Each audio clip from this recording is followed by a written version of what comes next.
were born in 1997 and became best friends when they were 6. Grew up together and started a band and bonded over music ever since. 20 years later, they are all grown up and spend their free time analyzing lyrics. Now here they are talking all about their Lord and Savior, Dr. Taylor Allison Swift. Taylor, if you're listening, we love you. Whoa. Oh my god. What a way to start. What's up? I'm Kat. I'm Abby. Welcome to the Swift Lore Podcast, where we dive into the lyrics and lore of our Lord and Savior, Dr. Taylor Allison Swift. Absolutely. This is episode 2. Episode 1 hasn't gone live yet, but we're in our Delulu era, and we think it's going to be very well received. At this point, we firmly believe that it's going to pop off, so if it doesn't, I will be sad, but that's okay. It's called manifestation. Also, we had a sleepover last night. We did. And we haven't had a sleepover in a long time. We didn't. I put it in my Google Calendar with like a lot of exclamation points because I was really excited. Because I think there's this stigma about like adults having sleepovers, but we're adults. Why wouldn't we have sleepovers now? Just because we can drive home doesn't mean we want to. Exactly. Instead, you'll sleep on my very uncomfortable futon. It's so uncomfortable. I didn't know how uncomfortable it was. I made like multiple people sleep on it, and then I had like my friends who were a couple come up for Halloween last year, and then I slept on the futon, and I immediately texted you to apologize. It's really bad, and every single time I'm like, it's not that bad. I can sleep anywhere, and then I lie down on it. I'm like, oh, yeah. It really be like that. But it's fine. We're here. It's fun. So we have hot. I'm gonna put on the ceiling fan. I know. Okay. I shouldn't. But I'm hot. Let's be bad. Put on the ceiling fan. Can you hear it in the audio? I don't think so. All right. If you can hear the ceiling fan, that's a you problem. Mm-hmm. You're the problem. It's you. And that's on Swift Lore. I'm trying to think what else has been happening. You can definitely hear my dog really aggressively chewing her fucking toy. We need to clarify that I love my dog more than anything in the entire world. Much. I would literally kill men, maybe even women, for this dog. Whoa. Wow. Whoa, let's take it a step back, babe. But like, it's just funny because everything we've said about Shakespeare so far on this podcast has been negative, but genuinely we love this queen. We love this dog. She just is trying to be in the way. Right now she is wearing a really cute Halloween sweater. We'll post it on the Instagram. So cute. Somewhere so sometime. You can experience the spear. I'm really excited to launch everything tomorrow.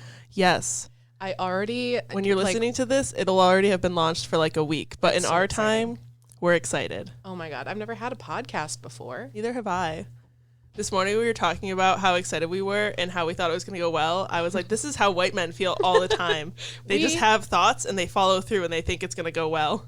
We have Kenergy. We have decided, so your grad program is doing like a karaoke fundraiser. Yes. And we're going to be Barbie and Alan and sing I'm Just Ken. Yes. I'm really excited to dress up as how I feel on the inside, which is Alan from the Barbie movie. Every member of NSYNC, Alan. Is that a Barbie movie? I mean, that's a throwaway line in the Barbie movie. So it's not. Also, if you haven't seen the Barbie movie, go see Barbie. If you haven't, go see it. Like, if you have, go see it again. Yeah, I saw it. We should see it now. Thrice. It's on streaming now. Oh, you can stream it now. Come on, get with it. Okay. Well, this podcast is not about the Barbie movie. I'm going to segue us into our content. That was such a smooth segue. I'm so proud of you. Continue. Thank you.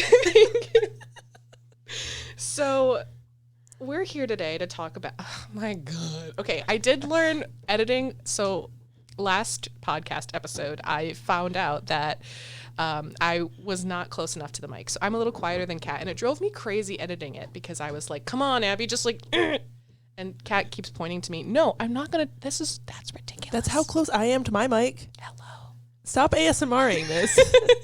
I don't like it. No. Oh, God. A taste of my own medicine. Anyway. That is our favorite one. Okay. So the songs that we're covering today are... I'm covering You're Losing Me. And what was your hint song? Oh, my hint song was Beat of My Heart by Hilary Duff. Because? Because there's a heartbeat in both songs. And I'm covering Forever and Always, which is why my song last week was BSC by Maisie Peters, because I also feel absolutely feral when I listen to both of these songs. Mm-hmm. So that's the connector piece. It's just the vibes. Is that the vibes? Yeah, and we chose those songs because right. I remember why this was our theme for the day. Right. It's pass the J, pass on the J names. That is the theme of this episode. We don't stand J names here. We don't. These not personal songs experience are at all. speculated to be written about some J-named men, and they are devastating. So, yes. Shall we? We shall. Also, we decided that we're just going to do rock, paper instead of rock, paper, scissors after the debacle of last week when both the lesbians immediately chose scissors. We just want to avoid that from happening again. And that's the last time we're going to mention that on this podcast. So now we've got... Oh, also we decorated our headphones. Oh, we did at our sleepover. There will be little pictures on the gram, too, of them, because I'm definitely putting them into the little scrapbook for this week. We also have to mention that I got here last night and I was so pissed because I forgot to bring my stickers. And I was like mad about it. And so Kat finished their headphones and I like left room on mine because I had one specific sticker in mind that I'm like, I need to put this on the headphones. I need it right here. And it's literally Taylor Swift's face photoshopped onto a block of cheese and it says Taylor Swiss. And I wanted it on my headphones so bad and I was mad about it and it was like 9 p.m. and I considered making the 20-minute drive to my apartment and back to get this freaking sticker. So then this morning, we woke up early. We got dunks. We went to my apartment. I got the Taylor Swift sticker only to come back and find out that it was too large. But it's okay because I got to make a joke. We were watching Buffy the Vampire Slayer because Abby loves it and I am currently watching it. And we were watching the end of season 4. Just no comment on how you feel about it. Abby loves it and I'm watching it. It's a show. 4 seasons in, I like this show. I stopped watching it for a while, but that's just because ADHD. And But now it's like spooky season, as you can tell from my decor. So I started watching it again. At the end of season 4, there's this episode where they like all are having these dreams, and for whatever reason, there's just this guy named the Cheese Man who's in all of their dreams for no reason. So it was actually an Easter egg for the Taylor Swift sticker. Oh my god, I love the cheese man. The cheese. I do not wear the cheese wears me. Okay. Can I make room for the cheese? Not even the cheese will save you. If you watch Buffy, that'll really hit. And if you don't watch Buffy, you just turn this off. If you don't watch Buffy, you were like, all right, that's it. I cannot listen to these people talk anymore. I'm out. And I actually, I didn't wear my shirt today. It's right here and whatever. But I did nice shirt, thanks. And I said, I love Taylor Swift and Buffy. And they made me a shirt and it's really cool. I will wear it on the podcast one day, but maybe next week. It's just been also like she brought the shirt to wear last week and then she didn't wear it. So it's just been here for like, it'll be here for this point for 2 weeks. I've never worn it. I was waiting. Really? Yeah, well, because I wanted to. We're really going on tangents today. I wanted to. It's a normal I'm t-shirt. unmedicated still. my medication is on back order. It's the weekend, so I don't. Yeah, it's fine. I'm extra unhinged on the weekends, but I wanted to do something cute with the shirt, like change the sleeves or make it a crop top or something, and I haven't done that yet, so I just haven't worn it. Valid. Anyway, so we have to rock paper. Okay, ready? This is the same layout as last week. I have to learn. I can't just always rock and roll, I guess. Well, that means I get to go first with Forever and Always. So let me get my little notes out. I thought about having us like alternate who starts first, but the rock paper idea is I like money. the rock. I thought about that too, and then I was like, but what if we make it a bit? But also, if we only have 2 options. I mean, we gotta stop. Every week we're like, okay, you can't do the same thing as last week. Every week we would just be alternating who goes. It's fine. It's fine. Okay. We're really good at. Why don't we just flip a coin? No, that's less fun. Rock, paper. Well, maybe we'll come up with something different, but for right now, we're gonna stick to this, I guess. This is where our brains are at. Yeah, I'm gonna try to say more things this time because I was just listening to you and staring lovingly in your eyes last week. I know, we're watching it back, and it's just, Abby just was like, wow, look at my friend talk about false god. Forever and Always. It's track 11 on Fearless and Fearless Taylor's version. But for whatever reason, it is track 17 on the Fearless Platinum version, like the original, because she put the bonus tracks at the beginning of the album instead of the end. Don't know why. Thought that was interesting thing, though. So this is the last song that she wrote for Fearless. I used to be really obsessed with, there's like a Fearless tour documentary that was like made for TV kind of thing. It's on YouTube. That's where I've watched it a bunch of times. Trigger warning, Scott Borchetta, all over that. He's one of the interviews. And he's like, oh my gosh, Taylor's so great. And I'm like, yeah, she is, Scott. This is a Scott Borchetta hate podcast. This is a Scott Borchetta hate podcast. Please don't be mean to me legally. Everything's a joke. Everything is a joke. So this was the last song that she wrote. This was like the week that her final like recorded songs were due for Fearless. She got dumped infamously in a 27-second phone call by Joe Jonas. We could say that because she's talked about that publicly. She talked about it on like Ellen. If she talks about it on Ellen, it's fair game. It's fair game. That is the rule. Also, Joe Jonas is being legally the worst right now. So, are we going to see the Jonas Brothers? Yes. We bought the tickets a while ago. And we did buy the tickets specifically because the opener is Lawrence, and we love Lawrence. Yeah. I still want to wear the shirt that says "I'm just here for Lawrence," and I think that would be really funny. I have a Lawrence T-shirt, so if we duo that up, I think it's a good time. Sorry, my mom liked my Instagram story, and I got a notification about it. Liz is on her shit. There is also... Oh, wait. So she wrote this song. It was, like, down to the wire, like, last minute. She was like, I have to write the song right now. It needs to be on the album. And she was right. Because this is, like, so peak, fearless, like, crazy, unhinged, fairy tale iconic. Like, it's perfect for Fearless. If it had been on Speak Now, I don't think it would have hit as hard. I agree. So, good job, Taylor. There's also a piano version that I go feral for.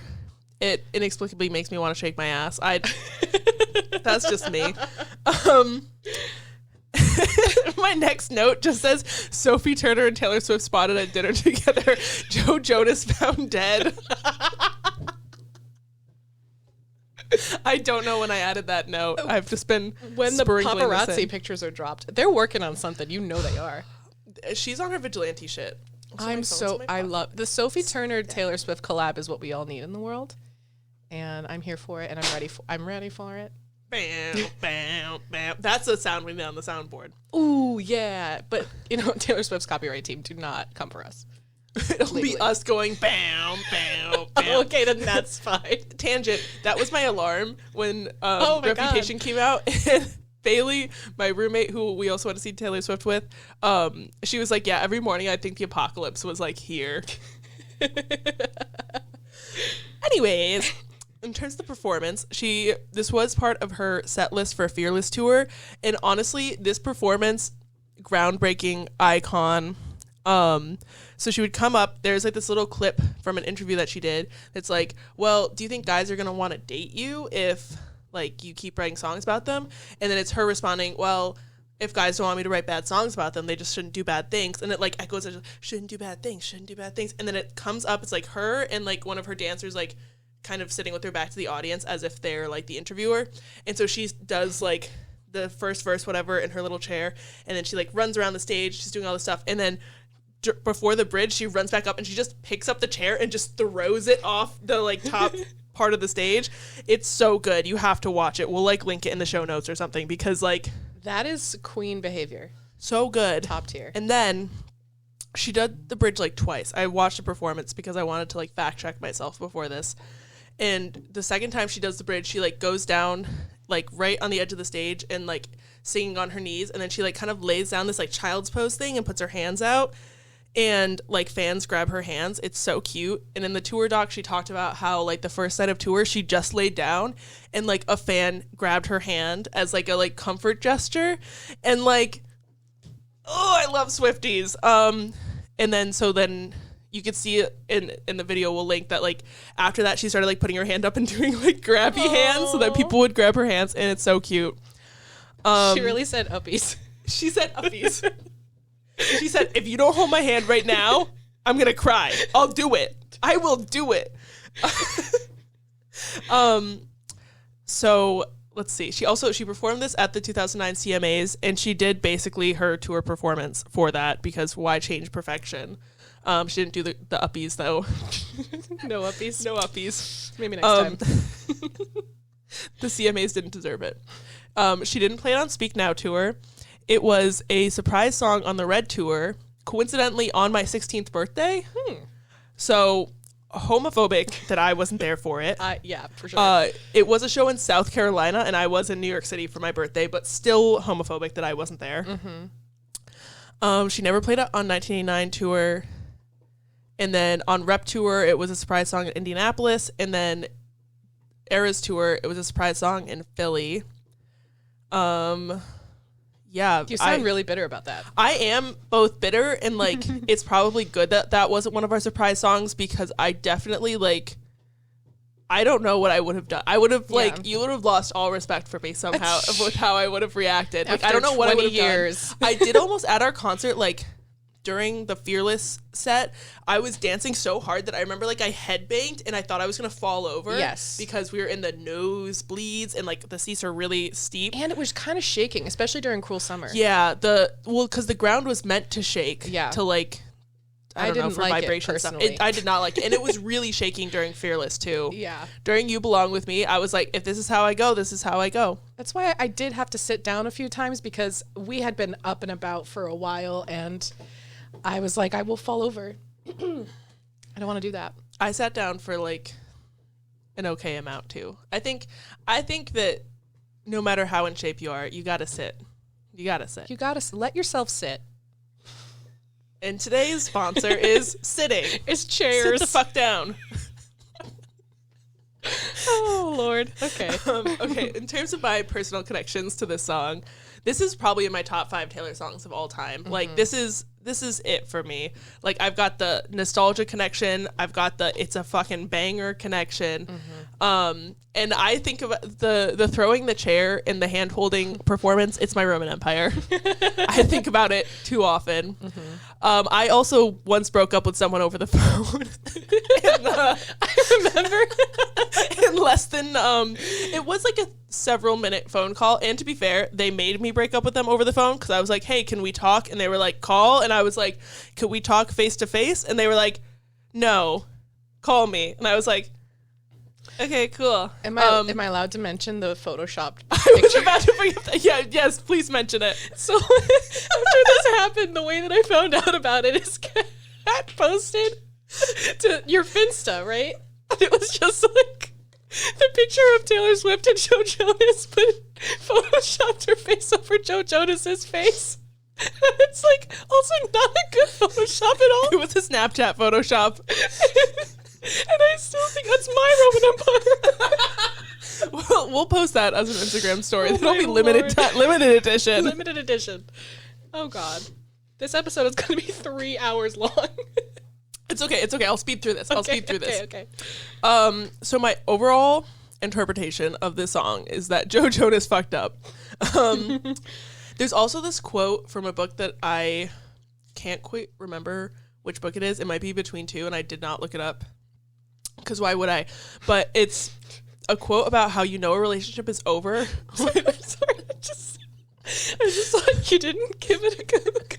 I didn't give it a goog because I don't know the exact quote. So how can I give it a goog? Oh, fair. I started using give it a goog on your behalf. To make me a better friend. Okay, continue. Thank you for your support. I really appreciate it. But it's this quote about how you know a relationship is over when you're only thinking about the beginning and you're not thinking about like the present or the future. You're just like, oh, remember when it was so good? Remember when? Like that's the sign that like it's over. And that's like what this entire song feels like to me. Because verse 1, it's very like she's telling the story of the relationship. And after talking about Holy Ground last week and how like Story of Us is kind of like a prelude to Holy Ground, this is like a prelude to Story of Us. So Holy Ground is like the postlude. Ooh. I don't know if that's a word, but it didn't autocorrect in my notes, so I think it might be. You learn something new every day. So like the overall narrative of the verse is like they met, they start with like once upon a time, so it's this very idealistic, like loving, fairy tale relationship type thing. they caught on to something, they fell in love, and now it's breaking apart, and it feels like some sort of like cosmic joke of some kind, because everything was so perfect until it wasn't, which I feel like is really typical in like relationships when you're younger or like newer to relationships. And one thing that I love about this song and just like Taylor songs in general is how she uses these like extremely specific details. Like I think it was a Tuesday when I caught your eye, to like, it's so specific, but then it's so relatable of like, you remember these really random small details about your relationship. Like, oh, it hits. And then I also referenced a Jonas Brothers song, the "When You Look Me in the Eyes and Tell Me That You Love Me, Everything's All Right," because it's like, you looked into my eyes and told me you love me. I don't know if that song is about Taylor Swift, but it is a Joe Bros song. I hated saying Joe Bros. I'm not going to do that again. I hated the Jonas Brothers when we were kids because I was jealous of all the female attention they got. You're so real for that. I also hated Justin Bieber for the same reason, but I was right on that one. Well, was I right on the Jonas Brothers? 1/3. Continue. You're like thinking about how you're gonna have to edit this out. I'm sorry. No. The amount of like name drops and shit talking I had to edit out of last episode. What can I say? I'm an Aries. So the chorus, it kind of reminds me of like long distance relationship type vibe. Like, it's not working anymore. Rains when you're here and when you're gone. Like, no matter where you are, like, there's problems that are happening. There's no relief. And then I made a Shakespeare reference because of who I am as a person. Mm-hmm. At the end of 12th Night, there's a song called "The Rain It Raineth Every Day." So I wrote "The Rain It Raineth Every Day" core. There's always a Shakespeare reference to be made. There's always a Shakespeare reference to be made. He's the bard. He's the people's bard. Mm-hmm. What can I say? Mm-hmm. Verse 2. In this verse, she's kind of like alternating between blaming herself and like kind of half jokingly, half exasperated, like blaming her soon-to-be or now ex. It's unclear if this was written post or pre-phone call. And so like the song starts with "Once Upon a Time." She thinks she knew the story. She thinks it's gonna be this fairy tale romance, blah blah blah, but it changed after "Once Upon a Time." She doesn't know where it's going anymore. Just like relationships in real life, they're never fairy tales. And a lot of the like I lines in this, she's blaming herself. So it's, "Was I out of line? I looked into your eyes, thought I knew you for a minute. Now I'm not so sure." And again, it's "thought I knew for a minute. I don't anymore." And also, did I say something way too honest, made you run and hide like a scared little boy? Boom. Roasted. That is, if somebody wrote that about me, I would quit showbiz and possibly life. Like, yeah. That's like, like that's really that savage. Is peak unhinged Taylor Fearless era. We need a roasted sound cue. We need something that's like, ooh, not that. Definitely not that. No, exactly that. We're going to edit that exact clip. Okay. So, in the second chorus, obviously, like, the beginning's the same kind of thing of, like, "The rain it raineth every day," you know? Mm-hmm. But there's an added line. After the "you said forever and always," she says, "You didn't mean it, baby. I don't think so." And then she goes into the bridge. And I think, like, that, adding that line is, after she's saying the second verse, she's, like, fully realized that this relationship is over. So you clearly didn't mean it when you said forever and always, because if you meant it, the relationship wouldn't be over. Obviously. It like honeymoon phase is over, relationship over. Spear gave an emphatic shake. Why don't you leave, Spear? She just that was so loud that I could hear it in my headphones. So come here, baby. Okay, so the bridge, super short, super simple. Emotion still hits though. She spent the first verse reminiscing on the relationship, thinking, how can I fix it? Whereas he's like, this is hard.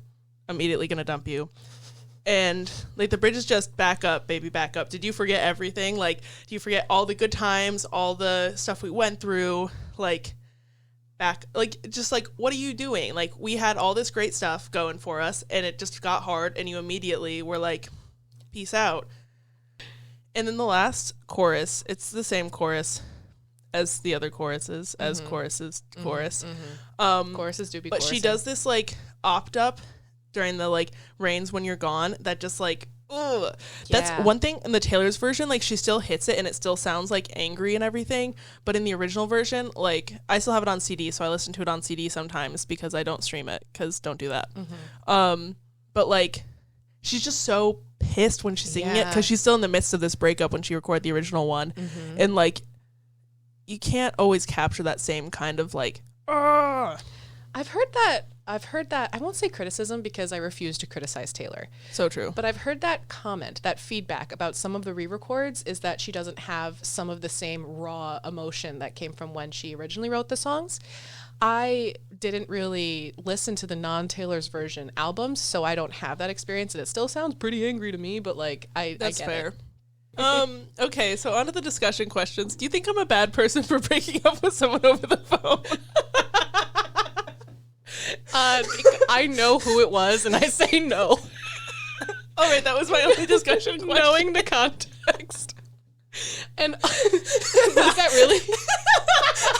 I want to say that I really hyped up that I had discussion questions this week, and it was one question, and it was the easiest question of my life. It was one question, and it was like, do you still like me? Are we good, bruh? Also, we're thinking about, not for episode 1 maybe, but we're thinking about having polls that you guys can vote on these discussion questions. We do questions. Yeah. Questions and polls. I don't fully know how the software works yet. Yeah, we'll figure it out. So that might happen. But you should be able to like answer it. Just because we want to hear from you. But only if you think I'm a good person. Yeah, if you think Kat's a bad person. So anyway. Join the line.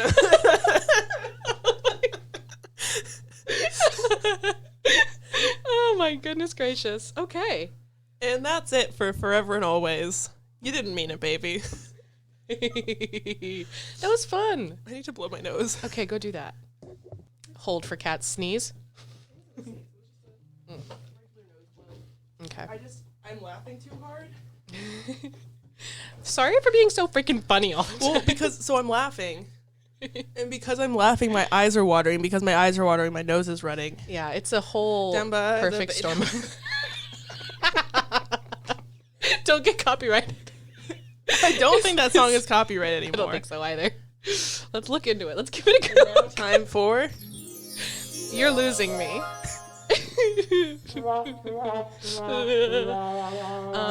We listened to the song legally. We did. Okay, hold on. Let me hold for cough. I'm back. So, Good. You're Losing Me. Fun fact about this song, it hurts.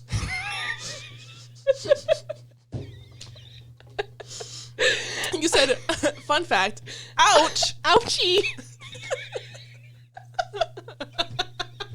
What a auspicious start. That's not the right word. It's fine. I don't know what it means, so it's the right word in my eyes. What a banger of a start. There we go. A banger. Okay. This song hurts me and everyone, I think.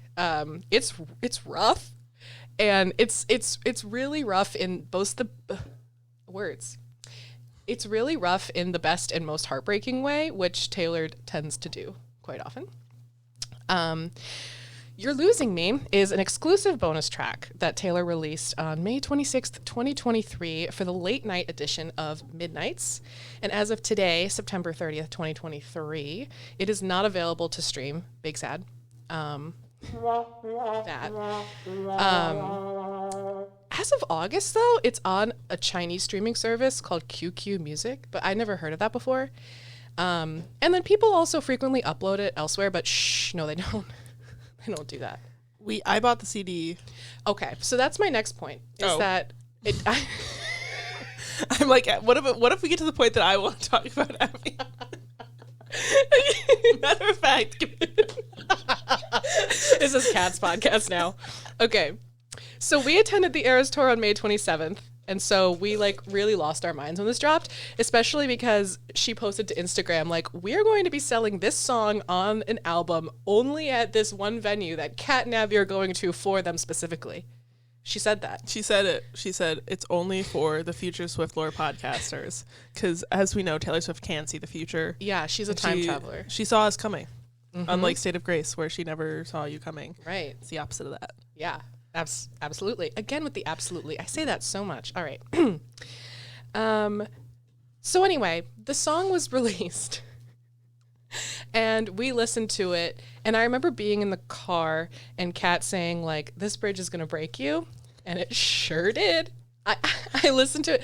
I was just listening to it like, holy crap. Like, she did that. She went there. Yeah. I was going to say the "and I wouldn't marry me either" is my Roman Empire, but I've said that 3 times today. I just think about a lot of stuff on a regular basis. It's the ADHD. I used the cue at like the timing was good that time. I'm learning. It was good. I get a nice little stretch when I'm doing it. Oh, I get it, it's like a cute little gay stretch. Okay. Every stretch I do is a cute little gay stretch. Agree with me. Yeah, that's true. Okay. Moving on. So, this song was written in conjunction with Jack Antonoff and Aaron Dessner, and music critics really like this song. Snaps for You're Losing Me. But it also came along with a lot of gossip and tabloid coverage. For reasons I will get into, but if you're listening to this podcast, you know. But this song features a heartbeat type rhythm throughout, which goes along with the theme of the relationship ending or dying while Taylor pleads for it not to. I really popped off with that. That hurt. Ouchie. Once again, some could say, ouchie. This song really said ouchie. I, again, wrote all my notes in narrative form because I don't know how else to do it. I don't know how to just speak normally, so I have to write it down first. And have you considered speaking now? Wow. Look at you go. Okay. So Midnights has had several versions with additional songs. The CD that featured You're Losing Me was originally only sold at the East Rutherford shows. And people were so excited that they were lining up the day before to get the CD. And the Blue Crew Neck. Yeah, but we got there like a normal time for Swifties. We got there like 5 hours before doors opened. To be fair, we got ready and ate lunch and tried to make friendship bracelets, and then promptly figured out that we don't like making friendship bracelets. Oh, yeah. We did our makeup in the car after we'd parked there. Mm-hmm. But we got merch after the concert ended. Yeah, and we got a CD. Yeah, me and Brianne both did. And so people who lined up the day before, I appreciate the dedication. It was unnecessary though. But they had enough. I wonder if they sold all of them though. Oh, there was another night after us, so they probably sold out during night 3. Or Sunday MetLife shows. And they got Welcome to New York. Ooh, that is just a tough blow. Oh man.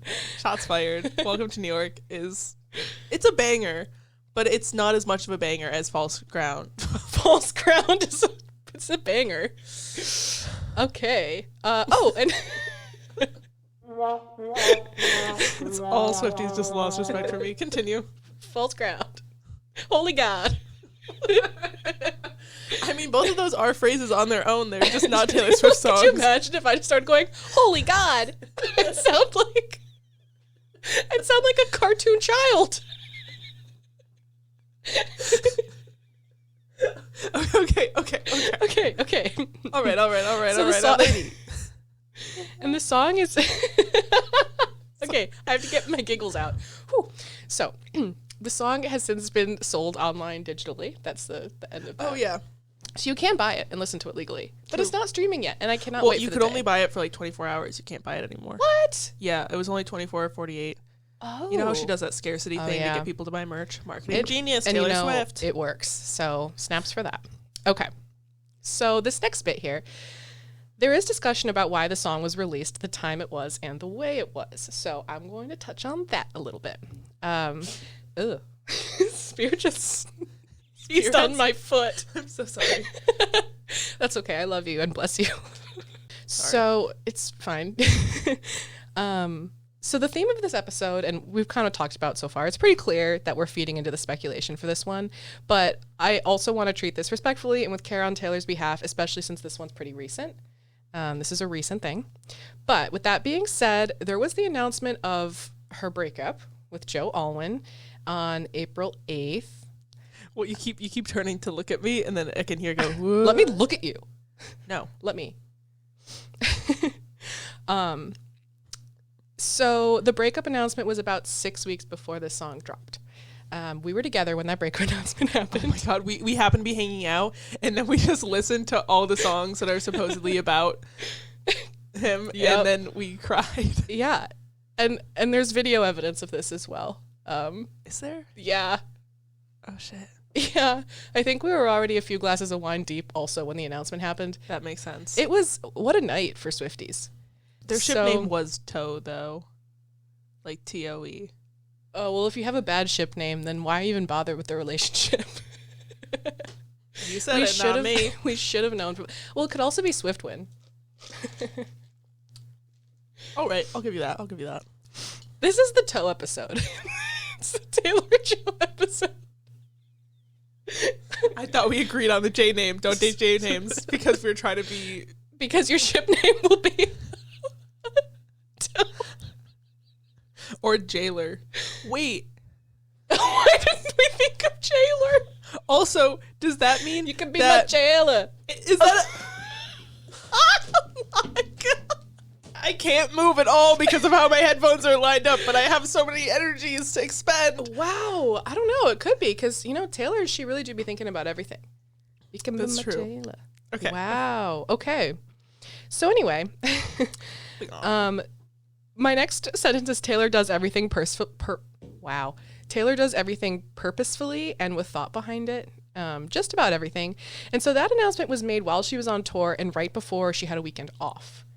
And then 6 weeks later, she released You're Losing Me, and it was not available to stream. It was very exclusive still.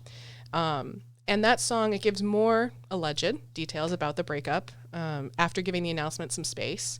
And, I honestly respect the hell out of her for the way that she handled it because she knows how intense we are. And she had, it was a long relationship that she talked a lot about. And this, once again, is very raw and honest, this song, as she usually is. But this one hits different. It would have been their 7th year anniversary on Thursday. Really? Yeah. That's why she did do you remember the 28th night of September? Oh. That's why she has that cover, because it was their anniversary. Oh, okay. That hurts. That's an ouchie. Ouch. And I think that, she handles everything with grace and responsibility and intelligence, so this isn't surprising to me, but especially because when you're as famous as Taylor Swift, you have to tread pretty lightly about your personal life because we will grab hold onto the details and then make a podcast about it. I'll block her paw with my foot, and then she can't lick me. Well, she might lick my foot, though, but we'll cross that bridge when we get there. And by bridge, I mean the Taylor Swift bridge, and You're Losing Me. Oh, she's thinking about licking my foot. Okay. So we feel really connected to her because she's so honest about her personal and emotional thoughts, but we also aren't entitled to any information she hasn't shared publicly. This is, again, just all my disclaimers so that I feel better about diving deep into this song. And also, any meaning that I take from her music might also just be my own projections onto it, which is cool. I just have to remember that that's what's happening. That's why her music is so good, is because it's so easy to project onto. It's so personal to her and also so relatable. Yeah, because the way that she takes things so personally, I also take things so personally. She's just like me for real. She's just like me for real, other than the Grammys. True. That's the only difference. That's the only difference. Try to prove us wrong. You can't. Please don't. That would hurt my feelings in some way, I'm sure. Oh, Lord. Okay, so the title, You're Losing Me, especially combined with the heartbeat, it's clearly comparing the end of her relationship. Oh, I truly just skipped a whole... Hold on. Redo. Okay. Combined with the heartbeat, it's clearly comparing the end of a life in the emergency room with the end of her relationship. One thing that I love about Taylor's music is how she represents heartbreak in a way that's so genuine.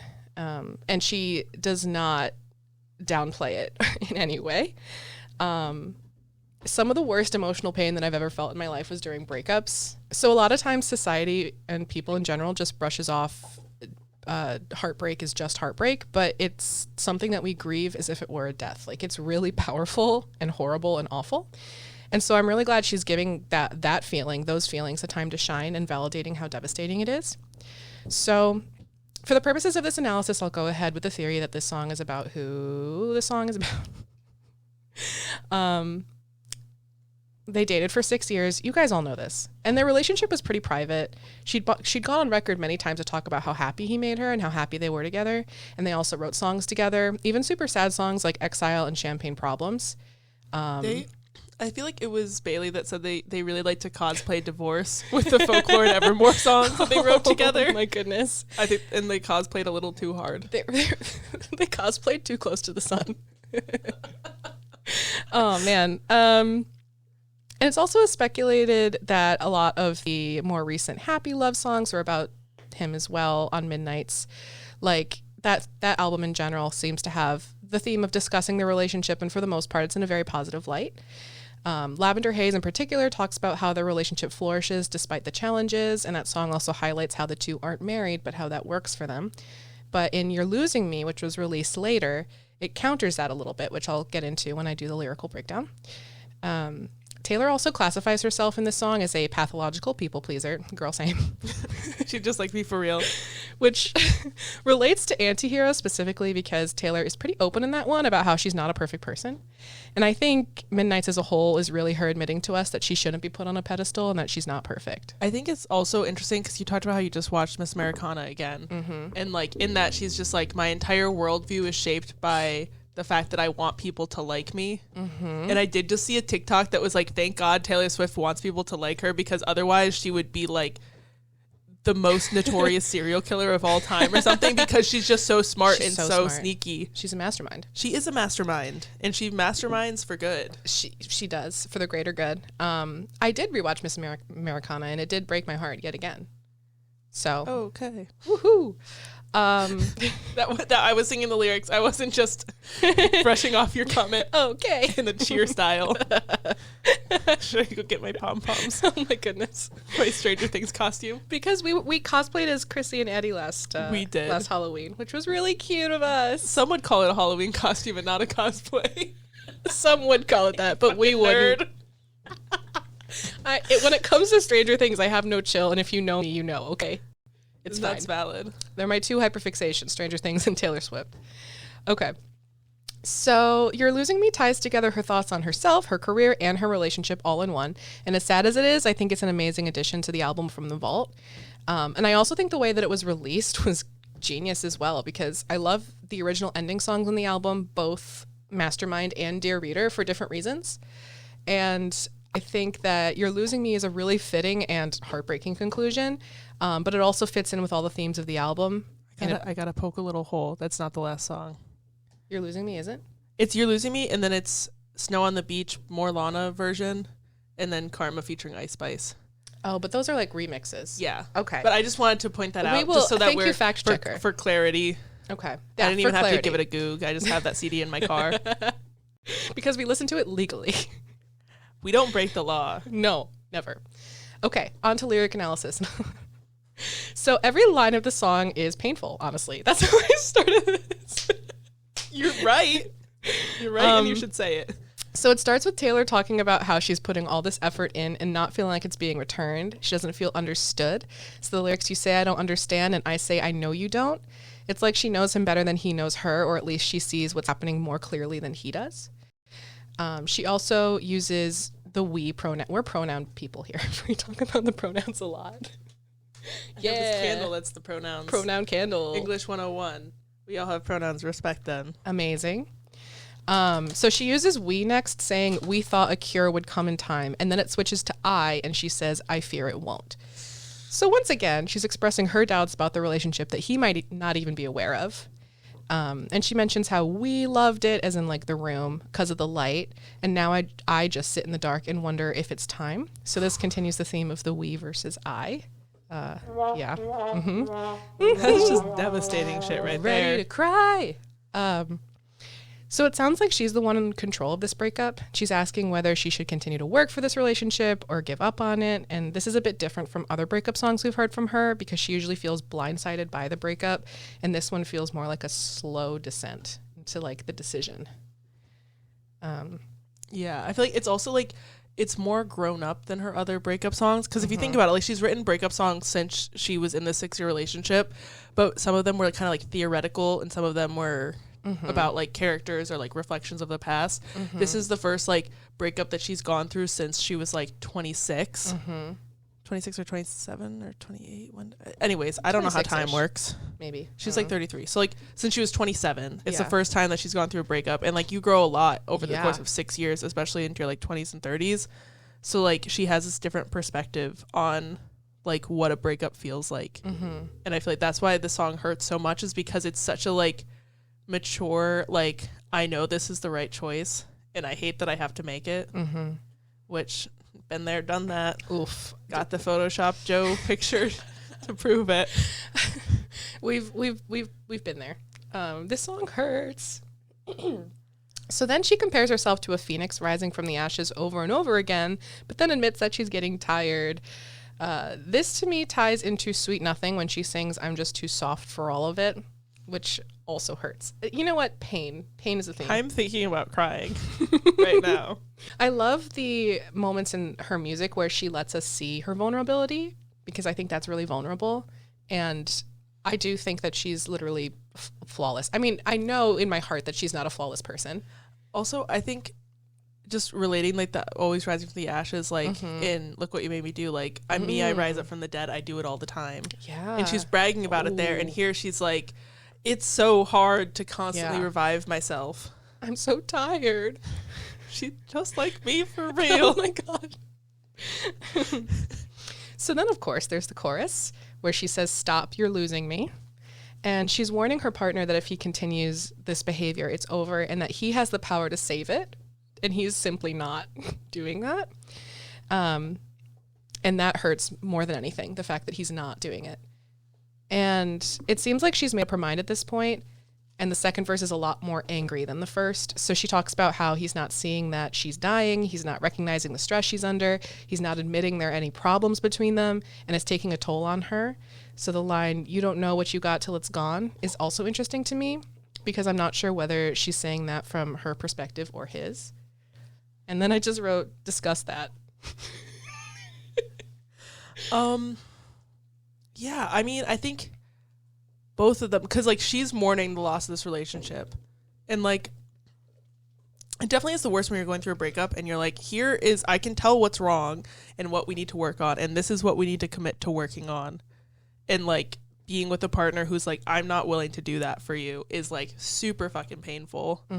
And so like her being like, you don't know what you have until it's gone, it's like when you hear the person that you love say that they won't work on things for you, it's like, that's like the moment that your relationship like dies. Even if it keeps going, like it's over at that point. Yeah. Watch Midsummer. That's what I do during breakups. It's a great breakup movie. Not relevant. Let me back on track.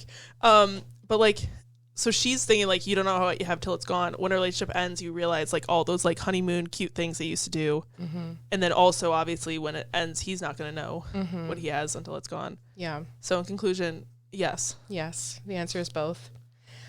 Next line I wrote is, "Then we have the bridge. Oh my." Oh my. I am a cartoon child. The bridge of "you're losing me." Yup. Okay. So she describes the relationship as a war she's constantly in battle for, bleeding over, fighting for, being the bravest soldier, and that can all be connected to the Great War, which is, you know, a song about the same thing. Yeah. But about one of my earphones, I don't know which one it is, has a poppy on it. And poppies are like the post-war. Anyways, it's not that relevant. This bridge is top tier for me due to the mixed messages about how she sees herself, because, again, I relate. So she starts with, "I gave you all my best me's, my endless sympathy. She worked so hard to be the best girlfriend she could be for him, and she said, I'm the best thing at this party." But at the same time, she doesn't believe that she's the person she's letting him see. So in Anti-Hero, she admits her true feelings about herself, and that carries over into this. So she switches from talking about how great of a partner she is into saying, "I wouldn't marry me either," which my voice breaks when they say that, because like, owie. Youch. And it shows that while she believes she's been a great partner, she doesn't think she's deserving of unconditional acceptance for like everything that she is. And I could be ouch. Ouch. I could be projecting because if that's a projection, we are the same projector. I was gonna be like, we're the same parts of the projector, but I don't know any parts on a projector. Just allow us to project. We're the same lens on the projector. And you're the screen. Whoa. There. I've been rewatching Crazy Ex-Girlfriend, and there's a song called Tell Me I'm Okay, Patrick, where she's asking the delivery guy that's bringing her packages, who's played by Seth Green, Oz from Buffy. Incredible. And his name is Patrick. And she's like, tell me I'm okay, Patrick, because she doesn't trust the people closest to her in her life to give her an honest answer. And she also feels that she's manipulated them into believing that she's a good person. But Patrick doesn't know her from Adam. So she's like, and by Adam, I mean Adam from season 4 of Buffy. He's the Franken demon. Yep. Created by the military initiative. Yep. Spoilers for Buffy the Vampire Slayer season 4. Oh, right. Those are spoilers. It's fine. I'm leaving it in. The show is 25 years old. That's on you if you haven't seen it yet. You should see it, despite that small spoiler. So the line, a pathological people... Pathological purple people eater. Happy Halloween. Happy Halloween. Perhaps. Why did I write this with perhaps as if I just dropped that in normal conversation? Okay. We drop a little perhaps on this. About to hit you with a perhaps. So perhaps. Perchance. I speak like a cartoon Victorian child. Perchance. Okay. May I have some? I'm sorry. I'm so fine. sorry. All right. She hoped that she could let her walls down and be vulnerable and showcase everything she is, good and bad, but that when she did, it felt like she was losing him over it. Ow, ow, ow, ow, ow. Moving on. At the end of the bridge, she's basically begging him to do something, say something, sacrifice something, but he's not. And then she ends the bridge by saying, I got nothing to believe unless you're choosing me. So despite the fact that she feels all these things, she also still wants to do everything she can to salvage the relationship, but she also knows that she can't continue doing this without effort on his side. And if it doesn't work out, she doesn't know what to do, which is also relatable content. I feel like the more you talk about this, the more that I'm like seeing some parallels to False God and like the way that she's like begging for reassurance in that song. And like she's also begging for it in this song. But in that song, obviously that's like a insecure love song, but like they're together and it's like it's different because they're still in love there and they're like, we'll still worship this love. And in this one it's like he's no longer worshiping. Wow. It's so interesting how this changes everything. Like now that they've broken up, it changes everything. Also, like, it doesn't, because even though like they didn't end up together, all of the love songs are still like beautiful love songs because she still felt all of these like beautiful things, and that still matters even though it's painful now. It's like how my first tattoo was drawn by my first like long-term boyfriend, but it's not for my boyfriend. No, I don't know who your boyfriends are. Oh God, wait, was it it was oh, I was like, okay, that makes more sense. Yeah, I don't know why I thought it was the other one. I don't either. It's because I just forget men. I met that one. I know you did. So anyway, moving on. Moving on. But he drew my first tattoo, which it was just a thing where he did it and I was like, oh, that's exactly what I want. And so I happened to use it, and it's not for him. It's just he happened to draw it. But now that's a part of me, and I still love that because it was my first true love and everything. So I'm here for that. Gay. It was the gayest part of our heterosexual relationship. Anyway, other than the fact that I'm queer. That was the other gay part. But with you. But I didn't really know that yet. Okay, discussion questions. Is this Taylor Swift's most devastating song? Yes. No, well. Those were all the answers. All the possible answers. It's definitely one of those. I think it's like, yes, and it's devastating for, because like I said before, like this is a more mature breakup song of like, it's devastating because it's so realistic, and it's not like this relationship fell apart because it was being kind of like idealized and like made into this fairy tale. It's like a very realistic look in a way that a lot of her breakup songs kind of mythologize her breakups and her relationships. But I just don't think that there's any other possible interpretation of this other than just like devastating. Yeah. Like something like All Too Well 10-minute version is devastating, but it's also like got that nostalgic factor of like you remember what it was like to go through your first big breakup. Like this doesn't have that nostalgia, it's just pain. So I think it is her most painful song ever. I would agree with that take. I think that there are songs that are maybe sadder. Like obviously we've got a few in there that like the grief song. I think this is her saddest breakup song, hands down. it's just that it's painful and it's real and it's honest, and oh man, this song hits and it hurts and it's ow. I'm the best thing at this party. I wouldn't marry me either. It's just it just like you can't like it's so like real and honest of how it feels when a relationship starts crumbling apart and you start blaming yourself for everything and like seeing all the things that you did wrong and that your partner did wrong, but like you're trying to kind of do this like external internal blame thing. Yep. And you're also trying to be like, no, I don't need him, I'm better than him, but at the same time you're like, yeah, and I suck too. And I deserve this. I'm the best thing at this party, but I'm still not worthy of marriage. Everyone at this party sucks, and I suck the least. So it hurts. Youch. And then the last discussion question is just, do you wish that this had been included on the 3 a.m. version of Midnights?